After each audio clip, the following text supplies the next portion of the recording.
start e cortamos só. Tá? Segue jogo! Segue jogo!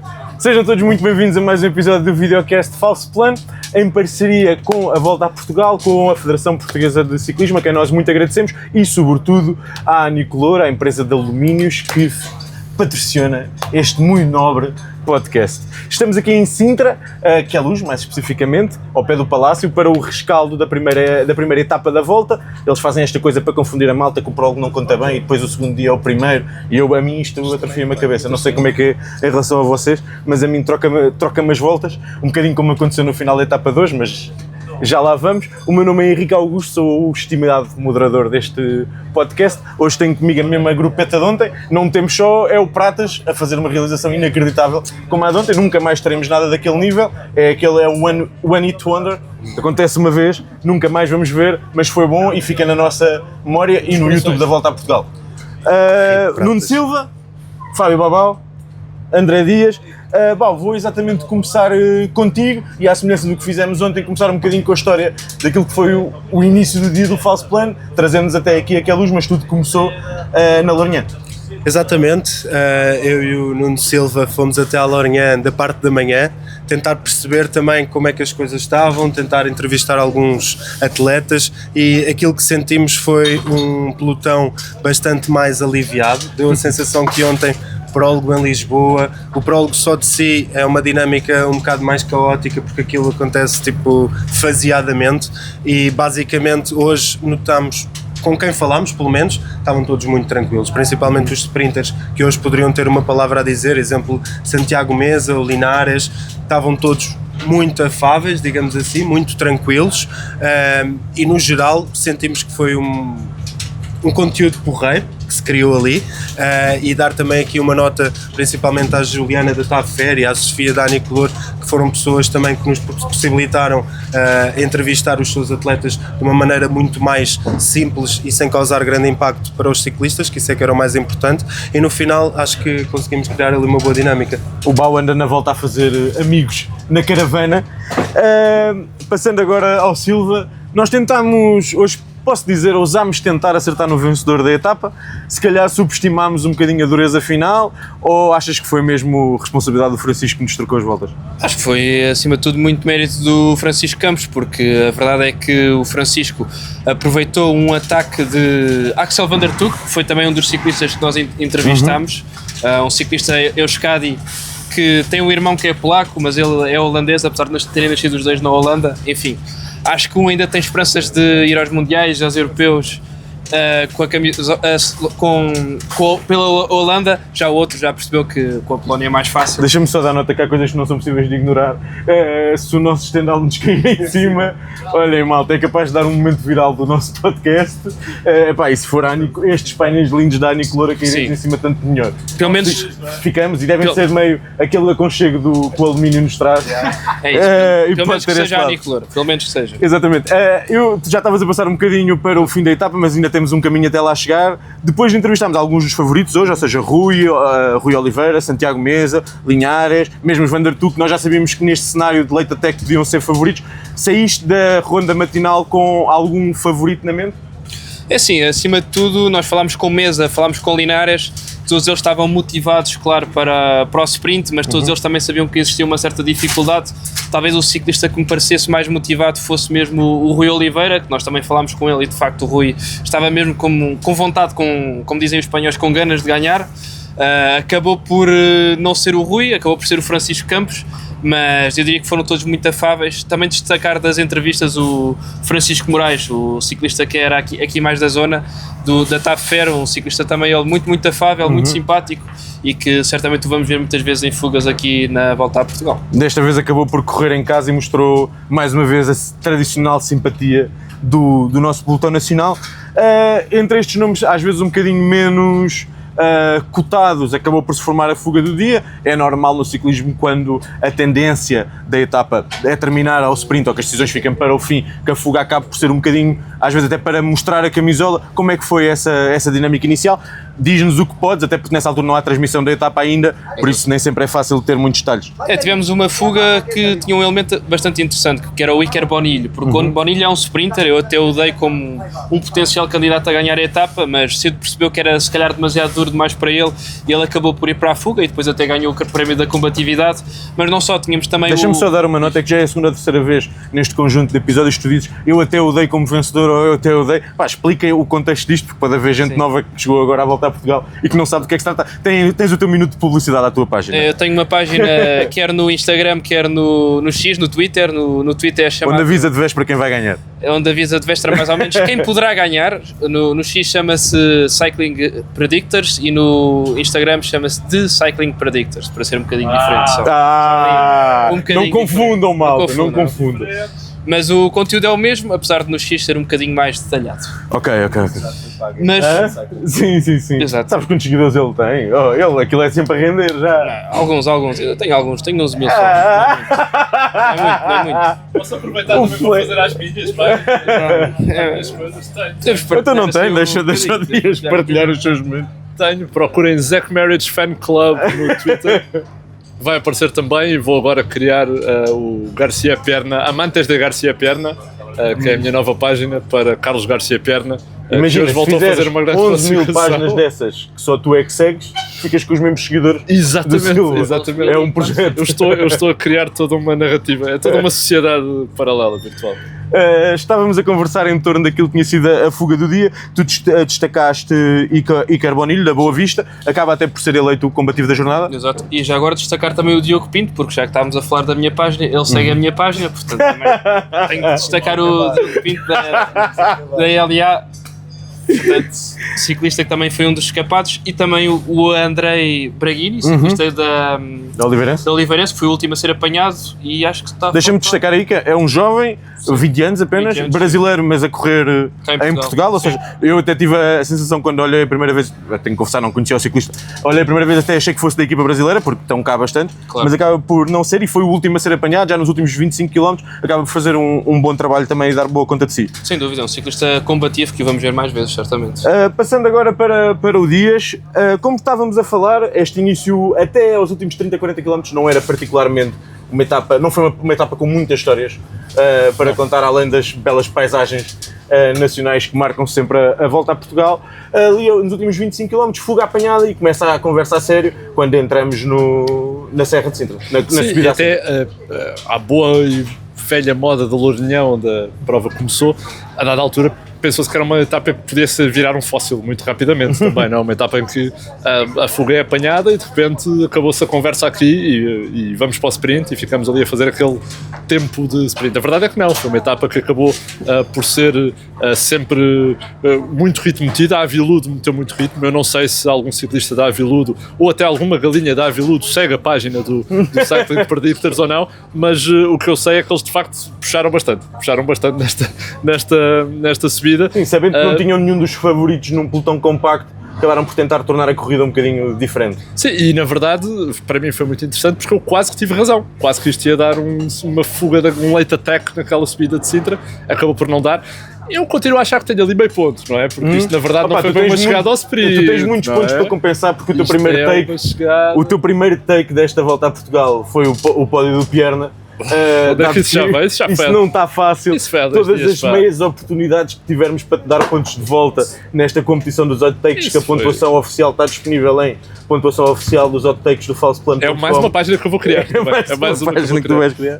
Em parceria com os Los Amantes de Garcia Perna. Não, eu acho que o que acabou por acontecer foi isso. Acabou por ser uma etapa em que as equipas também quiseram ir para a frente, também quiseram mostrar que estão aqui, mesmo as equipas que não têm propriamente um grande sprinter para trazer, quiseram mostrar que estão presentes e andaram a meter ritmo no pelotão, e isso fez a diferença. A Serra de Sintra estragou a festa, digamos assim, a alguns dos nossos favoritos.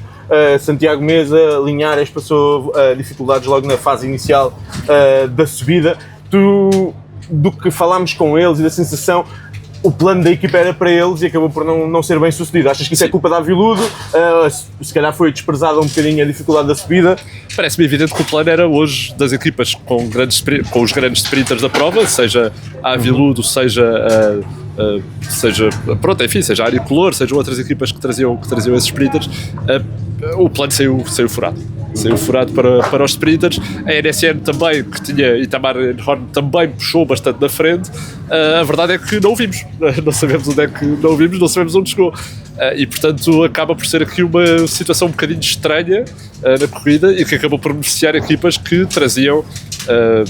Eu diria que, quer dizer, a Tavira não estava propriamente a vir para jogar ao sprint hoje, era uma equipa que vinha para atacar, claramente. Aliás, acho que vamos falar disso mais tarde. Sim, o próprio Francisco Campos tem resultados bons e é um homem rápido, mas perante o pelotão da volta não era propriamente o. E mesmo o plano hoje da Tavira, sejamos sinceros, o plano hoje da Tavira não era o Francisco Campos, o plano da Tavira era o Carlos Salgueiro, que acabou por chegar também. Eu acho que vamos falar disso mais à frente, vou deixar ali os furos com os meus colegas. Mas sim, acabou por ser uma etapa muito passando para o Bau, a Serra de Sintra, e continuamos nessa. Estou-lhe a chamar a Serra de Sintra, não é bem a montanha, o prémio de montanha de Sintra. Acabou por ter. São Pedro de Sintra. O Alto São Pedro de Sintra. Acabou por ter mais um momento de destaque. Júlio Johansson, o vencedor do prólogo de ontem, e o primeiro homem a vergar a camisola amarela nesta volta a Portugal, começou a fazer marcha atrás. Exato, e curioso que no final da subida já levava cerca de 1 minuto e meio de atraso. Agora? Não, podes falar, Val. Pronto, como eu estava a dizer, levou logo 1 minuto e meio, não sei ao certo o que é que se passou, ele cedeu muito depressa. Se no fundo queria entregar a camisola ao Rui, foi uma maneira arriscada de o fazer, foi confiar muito no português, porque a meu ver, se queres entregar a camisola, tens de fazer o lead-out, porque ele ganha, e não foi o que aconteceu. No final, creio que acabou por ficar a cerca de 4 minutos. Já sabíamos que ele não vinha para a geral, tínhamos esta expectativa que ele conseguisse aguentar a camisola até domingo, na Torre, mas foi mais uma prova de que, ok, que era uma terceira categoria, mas as estradas são curtas, Sintra é característico por isso, e a maneira como a subida foi feita, com alguns ataques, equipas a quererem partir o pelotão para que pudesse existir aqui um sprint mais reduzido, fez com que, nomeadamente, estes atletas de esforços mais reduzidos e tão específicos como o contrarrelógio ou os prólogos acabassem por deitar logo assim por água as suas chances. Eu cheguei. A questão é, a UAE vai continuar de amarela até à Torre. Exatamente. Nós tínhamos meia razão, só nos enganávamos no personagem. Não é? Correto? Correto. Não, e nós até tínhamos ponderado a hipótese do Rui chegar à amarela, mas mais através das bonificações do que propriamente através de Júlio Johansson acabar por ficar para trás. Eu, quando soube da notícia, estávamos aqui mesmo a chegar a Sintra, até pensei que tivesse sido uma questão de uma formalidade, uma simpatia para com o Rui, mas depois a sensação que me dá, pensando um bocadinho melhor sobre o assunto, é se fosse para fazer isso, ajudava o Rui até mais tarde, até porque o Rui lhe fez falta mais um par de pernas nos quilómetros finais. Isso acabou por ser um momento onde o Rui ficou com algumas dificuldades e onde o Júlio podia ter feito bastante falta. Última nota sobre esta subida em Sintra: acabámos por ter mais um homem da Boa Vista a passar na frente, camisola da montanha, uma das equipas vencedoras desta etapa com 2 subidas ao pódio, desta vez Oscar Rota. Também tiveste a oportunidade de falar um bocadinho com ele, estava contente? Foi o Nuno que por acaso falou com ele, mas acho que era aqui um objetivo da equipa também de se destacar e de se mostrar na volta a Portugal, no fundo, porque para estas equipas nacionais a volta a Portugal é O maior palco? É o maior palco, é a maior montra, é para isso que os patrocinadores também os suportam, digamos assim, ao longo da época, para que eles estejam bem aqui e deem um destaque, nomeadamente às equipas e não só, e acho que acima de tudo, como dizia o Lúcio da Boa Vista, que estávamos a falar aqui há pouco com ele, se fossem todos os dias assim, ele assinava por baixo, 2 idas ao pódio, combatividade e montanha. Acho que a Boa Vista só tem de estar feliz porque foi um dia muito bem conseguido.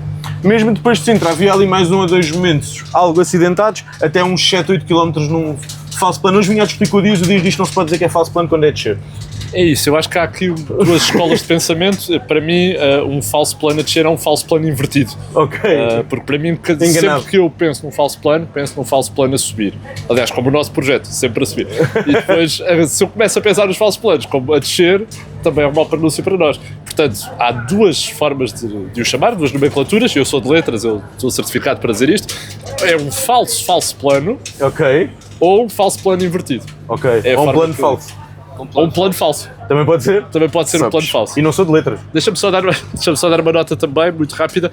Oscar Rota, provavelmente como muitas das pessoas que estão a ouvir este podcast, ainda não segue a página do Falso Plano nas redes sociais. É só muito simples. Falso Plano Blog, seguem e está lá todas as informações, nossos podcasts, divisões e outras coisas. Não tem de atrás. Não tem- tem de... não tem nem no Insta, nem no Twitter. Podes continuar tu com o nosso muito estimado Bidon, para nos contarmos agora assim esta fase final da etapa. Nós já sabíamos que isso é caótico.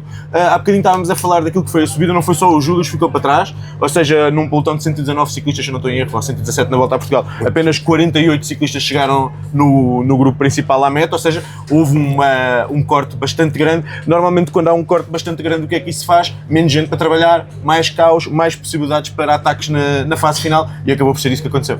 Exatamente, e lá está, depois da subida dá-se a descida é ligeiramente técnica, inclusive vimos velocidades estonteantes a serem praticadas aqui hoje, e a verdade foi que nunca houve aquele momento de formação de comboios, porque comboios não existiam, e basicamente o que isso deu aso foi que, neste caso, já dentro do último quilómetro, Axel Van der Não sei se é Tuuk, bem dentro do último, mas é quase a mesmo ali. chegar ao É último ali. quilómetro, Axel Van der Tuuk sentiu bem, se calhar é aqui a minha oportunidade, tentou um late ataque e por pouco que não conseguiu. Nós avisámos de manhã. Axel Van der Tuuk foi um dos entrevistados pelo Nuno hoje de manhã. E a juntamente pergunta com foi o Filipe exatamente no sentido de late ataque, não foi? e era neste sentido. Ele não disse que não e até deixou essa possibilidade em aberto. É muito bom e eu creio que para um ciclista seja muito gratificante. Óbvio que ele gostaria de a ter consumado, mas não deixa de ser bom quando tu tens o plano e o consegues colocar em prática. A verdade foi que Este tipo de ciclistas tentam 10 vezes para conseguir uma. sim, Faz parte e a verdade foi que a da perseguição dinâmica. que foi feita foram 4 atletas, mas eram apenas 2 equipas, ou seja, havia ali 2 pessoas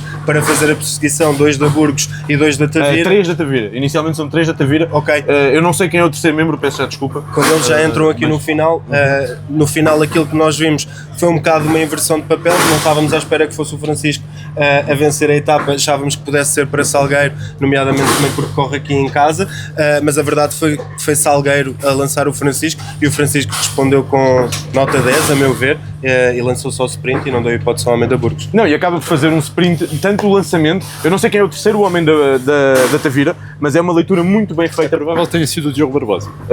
Mas pronto, é isso, é sempre num campo de probabilidades porque é difícil de identificar e também, para quem lá em casa possa estar a dizer mas não sei o quê, nós gravamos isto 10 minutos depois de acabar a etapa, ou seja, não dá para vermos 10 vezes a chegada. Mas eu estava a dizer, o lançamento depois do Salgueiro, no momento em que sai da roda, é um movimento ótimo do Tavira, porque são de 3 homens, já estava o Axel Van der Tuuk com alguma vantagem, eles colam os 3, a Burgos aproveita, é um trabalho de equipa estonteante e nós até vimos agora nas redes da volta a Portugal a imagem do festejo do Francisco Campos, com o Carlos Salgueiro atrás a festejar também, provando que o ciclismo, embora muitas vezes se diga que não, é um desporto abertamente e altamente coletivo. Há bocadinho vocês estavam a dizer que o plano não era para o Francisco, querem ser mais conclusivos, é que eu também não sei ainda. É verdade, é que houve uma situação, é que Afonso Silva furou, ainda antes, bastante antes desta fase final da etapa, mas já numa fase crítica, e ficou para trás.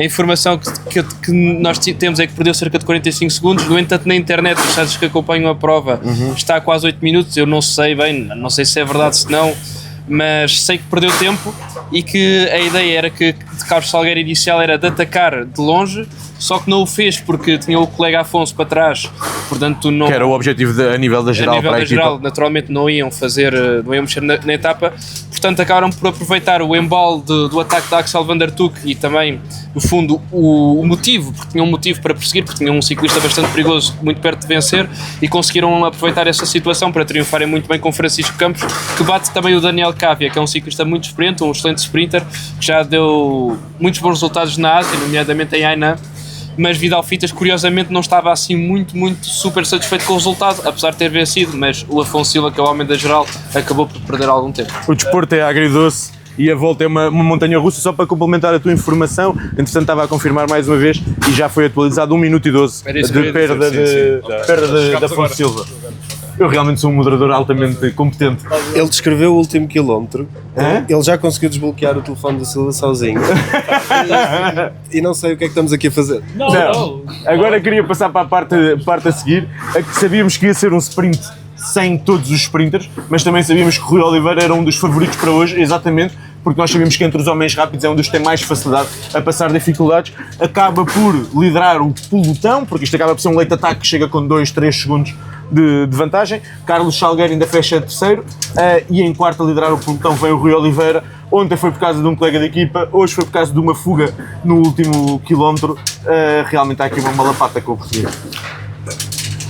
Pode-se dizer que sim ou que não, aliás, ele ainda tem mais oportunidades ao longo da volta. A verdade foi que falámos com ele hoje de manhã e ele próprio confirmou que era um percurso que se assentava bem às características dele. Eu acho que o Rui também nesta uma boa volta, parte da etapa. e o Rui também nesta volta sofre um bocadinho de ser um dos holofotes do pelotão, e portanto aquilo que nós vimos foi depois do Alto de São Pedro, há ali um momento na descida em que o Rui tenta sair. Há um momento em que o Rui tenta sair, mas efetivamente vem logo um homem que cola nele e não o deixa sair e também não trabalha para que possam os dois, digamos que fugir e tentar ali uma coisa a dois no final. Mas a meu ver, o Rui só tem de estar satisfeito, porque sendo a primeira vez que vem à volta a Portugal, é óbvio que ele procura muito esta primeira vitória profissional e ela ainda não chegou. Eu só acho que é bom ele também aproveitar estes momentos que vão acontecendo, que embora não sejam vitórias de etapas, não deixam de ser vitórias enquanto E ele parece um atleta ciclismo. feliz neste momento. Hoje pareceu-me muito A mais amarela também é um descansado. momento, a amarela é um momento importante sempre na vida do ciclista. Apercebemos que ele não percebeu logo quando acaba a prova que tinha ficado de amarelo, foi já mais Ok. tarde aqui atrás, que quando lhe dizem fica de amarelo ele fica muito surpreso, muito, digamos que não guarda as emoções, mas notou-se ali alguma tensão à mistura, portanto foi muito bonito. Muito Vamos agora para o nosso momento da volta requentada. Ainda Posso queres dar acrescentar uma sim, coisa? acho que não falámos ainda só de uma coisa muito rápida. Nós também entrevistámos o Francisco Campos a seguir à chegada. Francisco Campos, para além da etapa de hoje e de ficar como líder da camisola dos pontos, ganhou o prémio Bigode do dia by False Plan. Foi o melhor bigode desta etapa. E nós perguntámos-lhe também, e eu acho que mesmo que tem a ver alguma coisa, o bigode ajudou claramente na aerodinâmica aqui em Queluz, a descida. Ele vem com vento pelas costas, portanto o bigode faz aquela aerodinâmica. Faz tipo o aileron? Faz um aileron, exatamente, como na Fórmula 1, e portanto faz assim uma forma de que pode ter ajudado a chegar. Aliás, ele também diz isto, que anda a cultivar este bigode desde 2023, a resposta disse-nos isto. A pensar nesta etapa. Sim, podem aliás ver isto tudo nas nossas redes sociais de False Plan, False Plan Blog, False Isto Plan. está super publicitário. Não, mas é verdade, é porque a entrevista ficou mesmo muito fixe e eu acho que tem piada ver o nosso Por bigode falar do em dia também. publicidade, a nossa próxima rúbrica é exatamente patrocinada pela Anicolor. A Anicolor é, como nós já referimos outros dias, uma empresa de alumínios. O alumínio, uma das suas 1700 funcionalidades, é manter a comida quentinha no dia a seguir, depois de requentada, e nós vamos à nossa volta requentada, onde trazemos uma história de edições passadas da volta. O que é que nos trazes hoje, Dias? Olha, hoje, como estamos a sair de Lisboa, não vamos necessariamente à volta a Portugal, mas vamos à história do ciclismo português. Ok. Nós estamos a falar de Lisboa-Porto, volta a Portugal este ano faz Lisboa-Porto, nós vamos andar na direção contrária e vamos falar da clássica Porto-Lisboa, que foi, durante muitos anos, a clássica mais longa do mundo. Maior que a Milão-San Remo. Maior, tinha 340 km, meus amigos, num só dia, 340 km. A primeira edição foi em 1911 e foi uma edição que demorou apenas 17 horas na estrada, 18 horas na estrada. O vencedor, Garcia Perna, talvez chegasse um bocadinho mais tarde. Portanto, hoje chama-lhe Ironman, exatamente. Antigamente chamavam-lhe Clássica Porto-Lisboa. Foi uma daquelas provas que, como todas as provas em Portugal, ganhou um grande destaque ali na altura dos anos 60, anos 70, das provas de ciclismo. Era uma prova altamente popular, claro que também tinha, durante muitos anos foi corrida no 10 de junho. Eles arrancavam? Boa questão, provavelmente arrancava às 6 da manhã. Às 5 da manhã, 18 horas depois são 11 da noite. Pois, é isso. Insano. Chegavam às 11 da noite a Lisboa. Insano. Ou era em duas etapas, paravam ali Não, em Coimbra a meio. era sempre numa Era etapa. sempre seguido? Era sempre numa etapa Epá, seguida. fogo. Tirando, depois houve uma Deixamos altura... aqui o apelo à Federação, só uma edição. Uma edição Só para a gente ver o que é que acontece. Isto durou até 2004. Portanto, em 2002 eles tentaram uma edição em que corriam 3 ciclistas, dividiam a prova em 3 trechos, era tipo uma espécie de estafeta. Ok, já percebi, trocavam. Exatamente, portanto o Rui Oliveira arrancava do Porto até Coimbra, em Coimbra pegava o Ivo. Sim, que é o que depois eles costumam fazer nas provas. o Ivo até Sintra, e depois em Sintra pegava o Julius Johansson já na parte da descida, que era para não se cansar muito como hoje. E portanto, o que acontecia era isto, era uma prova que foi uma loucura durante este tempo todo e que, como todas as provas em Portugal, tinha as equipas, as grandes equipas, Porto, Benfica, Sporting. O Porto foi a equipa que ganhou mais vezes, ganhou 14 vezes. Agora foi. O patrocínio gostou tanto que veio ter connosco. Não, mas eu vou continuar, eu vou seguir isto. Benfica e Sporting ganharam durante 11 vezes. Aliás, sabias que, Henrique, enquanto eu estou a montar isto lá atrás, sabias que o Benfica tem uma roda de bicicleta no seu símbolo? Sabia, mas também por causa desta prova, porque foi uma das primeiras provas que o Benfica fez nessa ligação com o Sport Benfica, que era a equipa de ciclismo em 1908. Sim, que depois deu também o nome à equipa do Benfica. É fascinante. Aliás, eu posso continuar a falar disto para encher um bocadinho mais. Exatamente, por exemplo, em 1982 há um grande acontecimento da prova, que foi um dos maiores acontecimentos, que foi a prova ficou interrompida em Alcobaça, porque o Alcobaça, o clube de futebol Alcobaça, daí esta ligação sempre entre ciclismo e futebol, o clube Alcobaça ia para a Primeira Liga, mas foi barrado na secretaria e portanto não o estavam a deixar subir. Então os adeptos do Alcobaça barraram a estrada da clássica Porto-Lisboa quando os gajos estavam a chegar a Alcobaça. Resultado, aquilo correu bem, o protesto correu bem e o Alcobaça subiu à primeira divisão. Também a verdade é que não durou muito tempo, que foi a única divisão que o Alcobaça jogou na primeira divisão, foi de 1982. Pronto, é esta a história. É uma história que, curiosamente, já está tudo arranjado, mas já me posso calar. Mais publicidade. Que está neste livro, que é um livro muito fixe, que é o livro Uma História Popular e Política do Ciclismo, que é um livro muito bom da editora Fora de Jogo e que vale muito a pena ler e que tem esta história, tem muitas mais. Fala de Abdul Yaparov, portanto, quantos livros falam de uma clássica Porto-Lisboa, Abdul Yaparov, e ainda mais uma data fala da rampa do Val de Santo António, da volta a Portugal. Vale a pena, é um livro muito fixe também. Passando para o já comentei o suficiente, não já? Muito obrigado pela tua contribuição, Dias. Foi espetacular. Vamos ver o que é que a volta e a criatividade dos meus colegas nos trará amanhã para a volta requentada. Uma etapa começa em Sines, vamos rumo ao sul do país, a Albufeira, o mais a sul desta edição. O que é que podemos esperar um dia para os sprinters? Olha, é uma etapa que é bastante plana, não tem muito quem enganar. Tem as 3 metas volantes, que é Almograves, Amoreira do Mar e Lagos. Acho que a única dificuldade... Podia ficar em qualquer uma delas, diz-se passagem. Podia parar em qualquer uma. Acho que a única dificuldade, e que não é bem uma dificuldade a seguir, eu depois falarei de outra dificuldade, essa sim eu acho que é a mais importante. A última dificuldade é já no último quilómetro, que são 2 curtas subidas, pode meio que selecionar ali os puros sprinters a ficarem para trás. E mais uma vez pode ser propício ao late ataque, porque temos 1 km a 6%, eu acho que é já dentro dos últimos 3-4 km finais, ou seja, pode proporcionar, é uma boa rampa de lançamento para um eventual ataque. Aquilo que esperamos é lá que vai o mais Axel uma vez outra vez. Possam não existir comboios, como estamos habituados a ver na televisão.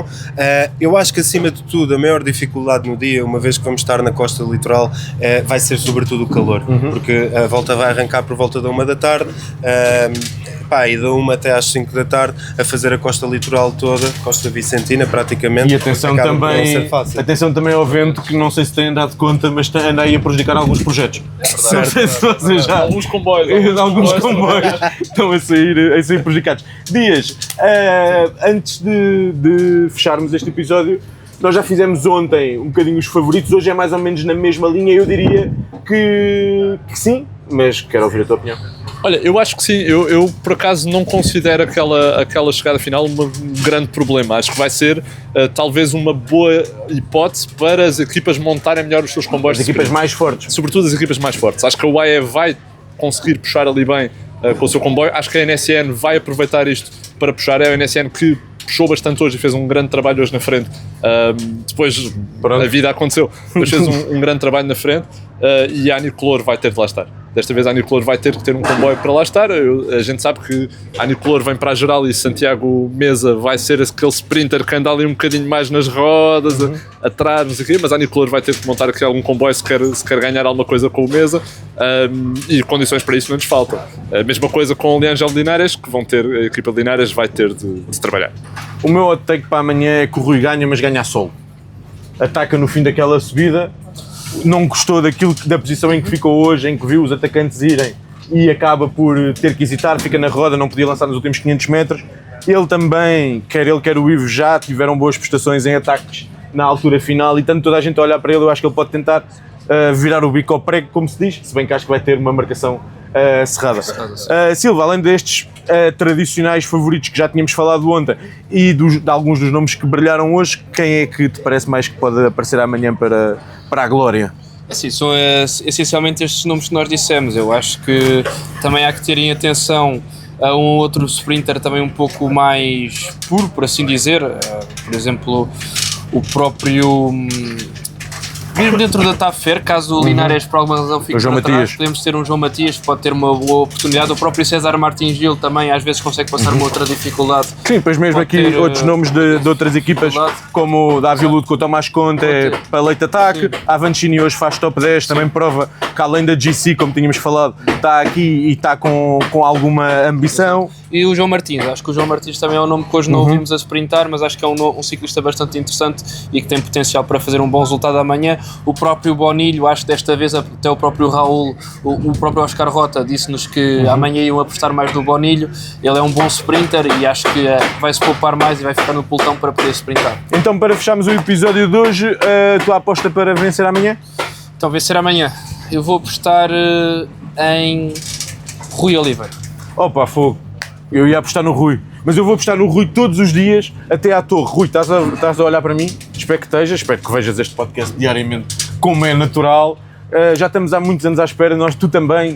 A primeira vitória cedo amarela era épico, por isso a minha aposta vai para Rui Oliveira.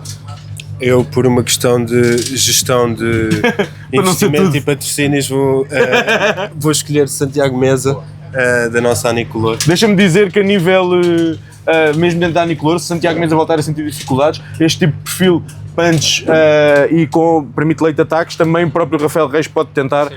Ele hoje chegou no grupo da frente, ou seja, mostra que está com algumas pernas a subir e é um ciclista que nós sabemos que assim que tem 2 ou 3 metros de espaço, depois é um rolador difícil de alcançar. O próprio Enzo Legends também pode ser uma opção. Também Além de que o Rafa Reis deve estar com uma azia e ainda não ganhou a sua etapa, então vai ter que fazer de outra maneira. Vai ter de fazer de outra forma. Olha, eu vou um bocadinho fora da caixa e é também o meu hot take, é João Martins. Acho que João Martins tem capacidade para amanhã fazer a sua primeira grande vitória. Vamos ver se não acontece o mesmo que aconteceu ontem. Nós falámos de uma série de nomes e veio a Tavira com o Francisco e arrebentaram completamente com as nossas previsões. Isso é chato para os nossos egos, mas é bom para a corrida, que não ganhem os favoritos. É isso, faz parte do ciclismo. É a magia da neste volta. caso a volta, mas todo o ciclismo tem muito esta dinâmica, sobretudo neste tipo de percursos muito acidentados, nestas estradas nacionais, de nos trazer imprevisibilidade. E o que é o desporto sem imprevisibilidade? Para sabermos quem ganha já nos chega à volta à França. Exatamente. Por isso, e agora a volta à Espanha também, com o outro senhor decidiu também a correr a volta à Espanha. Aproveitamos para mandar um abraço para o João Almeida, que o 2026 dele continua a ser péssimo. Hoje voltou a cair na Polónia quando estava a tentar recuperar a forma, chegou a muito tempo do vencedor. Esperemos que não seja nada de grave e que não ponha em causa a sua participação. Sabes onde é que o João Almeida não caía? Na volta a Portugal. Na subida à Sintra, na volta a Portugal. Para a próxima pensa, João. Para a próxima pensa melhor, João. A equipa já cá está, só faltas tu. Como sempre. Só faltas tu, João. Como sempre. Anda cá ter, João. Ele tem medo do nicho, eu percebo. Eu também teria. Estamos à tua espera, Eu João. também teria medo do nicho. Como sempre, dar-vos nota para nos seguirem em falsoplano.pt, também no TikTok, YouTube, Spotify, Instagram, etc. Agradecer à Federação, agradecer à Volta a Portugal e agradecer sobretudo ao nosso patrocinador, à Anicolor. Voltamos a ver-nos amanhã. Até lá, um abraço. Vai lá desligar. Diz.